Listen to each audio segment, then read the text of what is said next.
Yeah, just over here at Rainbow sort of Yarpeed area near the Whipperfield National Park area.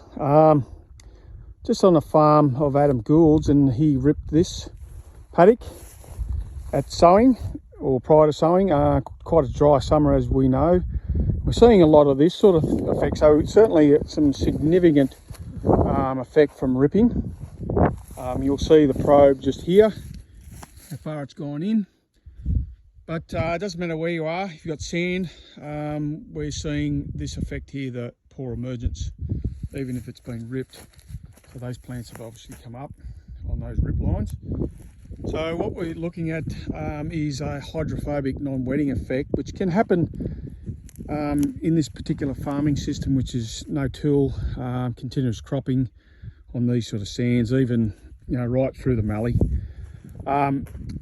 It's exacerbated by crops like lupins. Lupins have got a real waxy layer on the outside of the plant, and they find it's very hard to break that dry matter down. So you see a lot of the lupin stubble on the surface, and those finer bits of lupins will be on the surface of the sand, acting like a repellent. So we're just going to do a bit of a demonstration of what some of these wetters we've been talking about.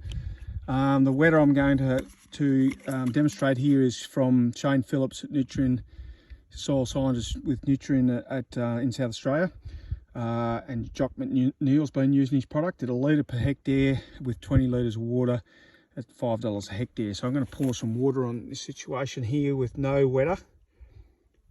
And you can see the water just beads straight off. This is pretty much what we're seeing on a lot of our sand. So I'll get some of our wetter, and I'll spray it on the surface.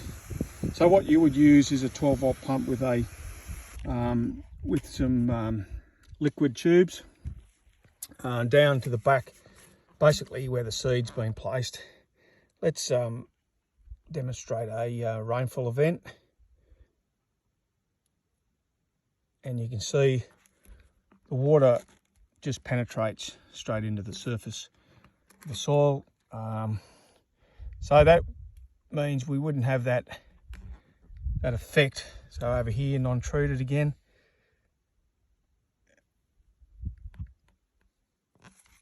So that means when we're ripping these sort of sands, we would not have that poor emergence effect, but we certainly would have a crop looking like that, which is fairly significant for a sand rise, I would think.